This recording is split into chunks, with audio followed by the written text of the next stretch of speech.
बिस्मिल्लाहिर्रहमानिर्रहीम। आज हम डिस्कस करेंगे special techniques for identification of infectious agents. So this is my topic for today presentation. So topic outlines जो है वो इन्फेक्शियस डिजीज़ इन ओवरव्यू हम सबसे पहले देंगे। उसके बाद फिर इन्फेक्शियस डिजीज़ टर्म को एक टच देंगे। इन्फेक्शियस डिजीज़ कैटेगरीज़ जो है उनको थोड़ा सा डिस्कस करेंगे और उसके बाद जो है techniques for identification of infection उसको डिस्कस करेंगे। सबसे पहले what are infectious diseases. Actually a disease caused by an infectious agent. सही है। एक डिज़ीज़ होता है जो इन्फेक्शियस एजेंट की वजह से काज होता है। इन्फेक्शियस एजेंट्स में virus, bacteria, fungi, parasites etcetera बहुत सारे इन्फेक्शियस एजेंट्स है। सही है। उसकी वजह से जो डिज़ीज़ काज होता है वो इन्फेक्शियस डिज़ीज़ होता है। It is a global problem historically leading cause of death. सही है। अभी जो लीडिंग काजेज़ है डेथ की वो इन्फेक्शियस डिज़ीज़ भी है। Thankfully, with proper sanitization, antibiotic vaccination and nutrition, death have reduced. Actually जो ह्यूमन की स्ट्रगल है उसकी वजह से तो डेथ जो है वो तो रिड्यूस्ड हो गई है, लेकिन अभी भी जो टॉप 10 काजेज़ ऑफ डेथ है उनमें से 3 जो है वो इन्फेक्शियस डिजीज़ भी है। सही है। उन 3 में से जो है वो लोअर रेस्पिरेटरी ट्रैक्ट इन्फेक्शन भी है, HIV, एड्स ये और वायरल डिजीज़ है। सही है। जो लोअर रेस्पिरेटरी ट्रैक्ट इन्फेक्शन है उसमें बहुत सारे इन्फेक्शन आते हैं, जैसे कि टीबी आता है, निमोनिया और अभी जो पेंडेमिक चल रहा है कोविड, ये सारे लोअर रेस्पिरेटरी ट्रैक्ट इन्फेक्शन में आते हैं। सही है। So what happen with infection. जब इन्फेक्शन होगा तो क्या होगा। एक्चुअली जब एक इन्फेक्शियस एजेंट है वो बॉडी को एक्सपोज हो गया। सही है। तो वो तो या हमारी इम्यूनिटी रिस्पांस की वजह से डायरेक्टली रिज़ॉल्व हो जाएगा। सही है। कोई कॉम्प्लिकेशन काज नहीं होगा। लेकिन अगर इन्फेक्शन हो गया तो फिर उसके बाद फर्दर कॉम्प्लिकेशन की तरफ जाएगा और उसके बाद फिर या तो वो रिज़ॉल्व हो जाएगा या फिर ह्यूमन डेथ की तरफ जा सकता है। इन्फेक्शियस डिज़ीज़ की जो टर्म्स है उसको थोड़ा सा डिस्कस करते हैं। सबसे पहले जो टर्म यूज़ होता है वो इन्फेक्शियस पीरियड है। So what is infectious period. Actually infectious period is the time in which the infected person can spread the disease. सही है। जो उसके बाद केस फर्टिलिटी है। केस फर्टिलिटी क्या होता है। केस फर्टिलिटी जो है अगर एक बंदा है वो इन्फेक्शन को एक्सपोज हो जाता है, यानी वो इन्फेक्ट हो जाता है और उसके बाद वो मर भी जाता है। सही है। उसी केस फर्टिलिटी कहते हैं।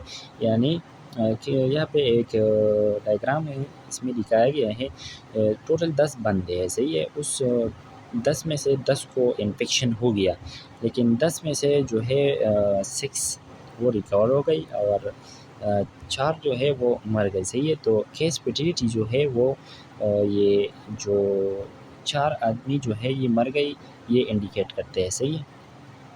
उसके बाद जो बेसिक रिप्रोडक्टिव रेट है, ये एक टर्म्स यूज़ होता है। एक्चुअली ये किस लिए यूज़ होता है। Average number of secondary cases. सही है। जो मीज़ल्स है इसकी जो सेकेंडरी केसेस की जो रेट है, यानी बेसिक रिप्रोडक्टिव रेट है जो वो 15 है। 15 कैसी है कि अगर एक सिंगल पर्सन है और वो इन्फेक्ट हो गया है विद मीज़ल। सही है। तो वो अपने साथ 15 और लोगों को भी इन्फेक्ट कर सकता है। So we can say that measles have a basic reproductive rate of 15। उसके बाद सेकेंडरी अटैक रेट एक टर्म यूज़ होता है। It is proportion of people exposed to get the disease. सही है। यहाँ पे जो एक केस है। सही है। वो जो है एक पेशेंट है वो इन्फेक्ट हो चुका है, वो 10 बंदों को एक्सपोज भी हो गया, लेकिन उन 10 बंदों में से कितने लोग इन्फेक्ट होंगे सही है, इसकी एक्सपोज़र की वजह से जो तो मैंने एग्ज़ाम्पल ली है इन्फ्लुएंज़ा की। तो इन्फ्लुएंज़ा की एक पेशेंट जो है वो अगर 10 बंदों को एक्सपोज़ हो गया तो 10 में से एक चांसेस ये है कि एक बंदा जो है वो इन्फेक्ट हो जाए, सही है। So we can say that influenza have secondary attack rate of 10%। उसके बाद जो कैटेगरीज़ आते हैं इन्फेक्शियस डिजीज़ के, इन्फेक्शियस डिजीज़ को किस तरह कैटेगराइज़ किया गया है, तो सबसे पहले जो कैटेगरी है वो ज़ूनोटिक डिज़ीज़ है। ज़ूनोटिक डिज़ीज़ होता क्या है? Disease transmitted from animal to human, सही है। डिज़ीज़ जो है जो एनिमल्स में डिज़ीज़ होते हैं और वो एनिमल्स से ह्यूमन में जो ट्रांसफ़र होते हैं वही ज़ूनोटिक डिज़ीज़ होते हैं, सही है। एग्ज़ाम्पल पे यहाँ पे पिक्चर में दी गई है लेप्टोस्पायरोसिस है, टोक्सोप्लाज्मोसिस है जो कैट से ह्यूमन में आते हैं, सही है। दूसरा है कैम्पाइलोबैक्टर है और रेबीज़ है, सही है। तकरीबन 60% जो इन्फेक्शियस डिज़ीज़ है वो इसी कैटेगरी में आते हैं, ज़ूनोटिक कैटेगरी में से ये जो एनिमल से ह्यूमन में ट्रांसफ़र होते हैं। उसके बाद emerging infectious disease. So emerging infectious disease क्या होता है? इन इन्फेक्शियस डिज़ीज़ वो इंसिडेंस हैज़ इंक्रीज रिसेंटली, सही है। Are and could increase in the near future. Such disease do not respect national boundaries.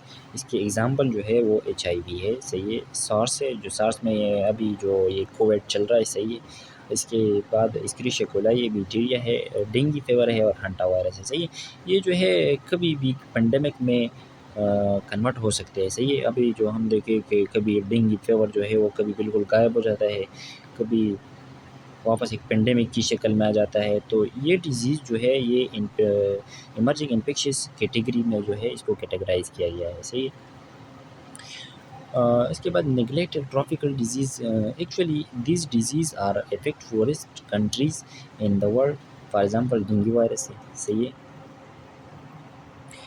अब डेंगू वायरस जो है वो डेवलप कंट्रीज़ में अब तकरीबन ना होने के बराबर है, लेकिन जो पुअर कंट्रीज़ है लाइक पाकिस्तान, इंडिया हो गया, सही है। ये जो है अभी तक डेंगू वायरस को फेस कर रहे हैं, सही है। दूसरी फिर वेक्टर बॉर्न डिजीज़ है। So actually vector borne disease होते क्या है? वेक्टर बॉर्न डिजीज़ जो है ये एक डिजीज़ होता है जो ट्रांसमिट होता है फ्रॉम इन्फेक्टेड ह्यूमन और animal to other person through the bite of a vector, सही है। वेक्टर क्या होगा? वो कुछ भी हो सकता है, जैसे कि मस्कीटो या कोई दूसरा इंसेक्ट, कुछ भी हो सकता है, सही है। उसकी एग्ज़ाम्पल जो है वो डेंगू है, मलेरिया है, ये सब जो है ये वेक्टर बॉर्न डिजीज़ में आते हैं। फिर उसके बाद जो डिफरेंट टेक्निक्स है, सही है, आइडेंटिफिकेशन ऑफ इन्फेक्शियस एजेंट के लिए वो सबसे पहले हम डिस्कस करेंगे necropsy and autopsy. Actually necroscopy में ये दो टर्म्स यूज़ होते हैं, सही है। These both are same but may have little bit different. Necropsy and autopsy are both postmortem examination of bodies after death. Okay, ये जो है हम जो पोस्टमार्टम एग्ज़ामिनेशन करते हैं, सही है, बॉडी की, इन दोनों टर्म्स यूज़ होते हैं उसके लिए। लेकिन नेक्रोप्सी जो है ये हम ह्यूमन के लिए यूज़ नहीं करते, यानी जो एनिमल्स है उसकी जो पोस्टमार्टम स्टडी करते हैं, उससे जो टिश्यू लेते हैं वगैरह वगैरह, वो नेक्रोप्सी में आते हैं। और जो ऑटोप्सी है वो हम ह्यूमन के लिए यूज़ करते हैं, सही है। They are scientific examination conducted in a systemic manner and include careful dissection and observation of the body and organ with collection of sample for additional testing. Actually autopsy में होता क्या है, एक डेड बॉडी जो है उसकी हम examination करते हैं, साइंटिफिक एग्जामिनेशन करते हैं, सही है। उसमें हम केयरफुल डाइसेक्शन भी करते हैं, उससे बायोप्सी भी करते हैं, आर्गन भी ले सकते हैं और लेबॉर्ट्री टेस्टिंग के लिए भी हम कुछ सैंपल्स ले सकते हैं, सही है। उसके बाद जो रेडियोग्राफी है, रेडियोग्राफी भी एक टेक्निक है। तो actually at work to diagnose infectious diseases we are using in vivo and in vitro diagnostic procedure involving radiation are applied. In vivo and in vitro diagnostic procedure ये होते हैं कि in vivo जो है हम living organism के लिए करते हैं, इन विट्रो हम लिविंग ऑर्गेनिज्म के लिए नहीं करते। सही है, उनसे या तो टिश्यू लेते हैं या फिर एक डेड बॉडी की जो रेडियोग्राफिक एग्जामिनेशन है। सही है, नाउ जो एक न्यूक्लियर मेडिसिन जो आए हैं ये बहुत इफ़ेक्टिव है इनके डायग्नोसिस में। सही है, so heavily nuclear medicine are now the most effective way to diagnose infectious diseases. So how nuclear medicine works? So actually हम एक इन्फेक्टेड पर्सन से WBC के एक सैंपल लेते हैं। हम ये तब लेते हैं एक्चुअली वो इनमें इफ़ेक्टिव होता है।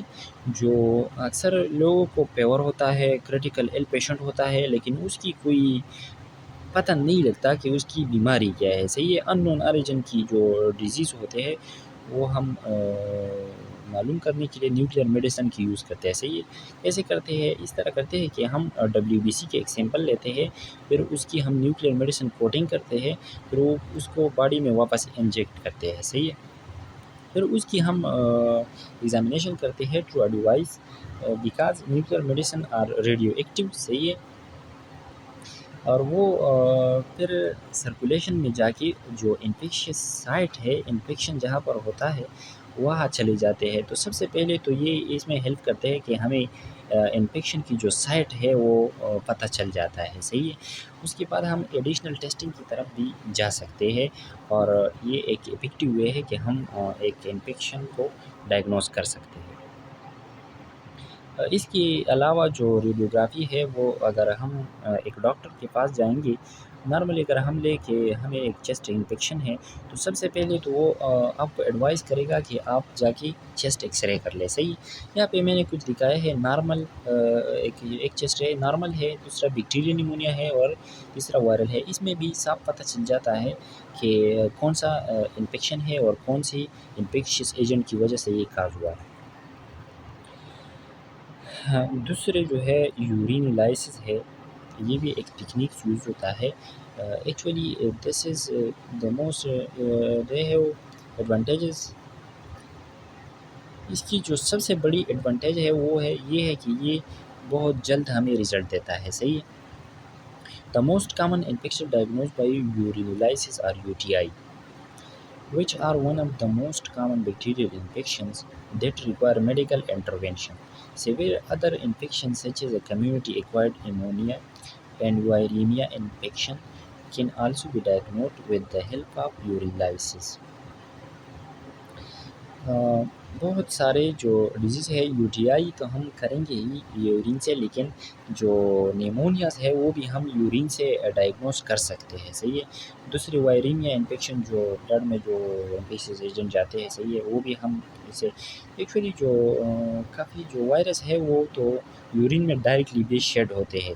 सही है, उसके बाद हम यूरिन की बहुत सारे टेस्टिंग है, उसमें कल्चर भी आता है जिसमें माइक्रो ऑर्गेनिज्म को आइसोलेट करते हैं। सही है, और दूसरा हम उसकी अगर भी टेस्टिंग कर सकते हैं जैसे कि नाइट्राइट, वो भी हमें एक बैक्टीरियल इन्फेक्शन को इंडिकेट करता है। सही है, दूसरा जो है पस सेल्स भी आते हैं, वो भी एक इंडिकेशन दिखाते हैं कि ये बैक्टीरियल इन्फेक्शन है। सही है, उसके बाद जो है माइक्रोस्कोपिक एग्जामिनेशन ऑफ टिश्यू है, we can say that histopathology. सही है, also called histopathology. It is the procedure in which we study infected tissue with the help of microscope.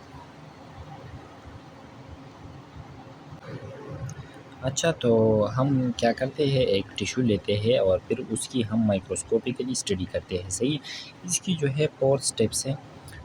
सबसे पहली कलेक्शन है, कलेक्शन हम बायोप्सी या सर्जिकल प्रोसीजर के say whatever जो भी प्रोसीजर हम लें उससे टिश्यू को हम लेते हैं। सही है, उसके बाद टिश्यू प्रोसेसिंग करते हैं। टिश्यू प्रोसेसिंग एक लंबा प्रोसेस है। सही है, जिसमें सबसे पहले तो हम उससे वाटर जो है रिमूव करते हैं, अ, जो अल्कोहल है वो ऐड करते हैं, फिर वो अल्कोहल को भी रिमूव करना पड़ता है। सही है, उसको टिन करते हैं, ताकि हम इसको इजीली माइक्रोस्कोप से स्टडी कर सकें, सही है।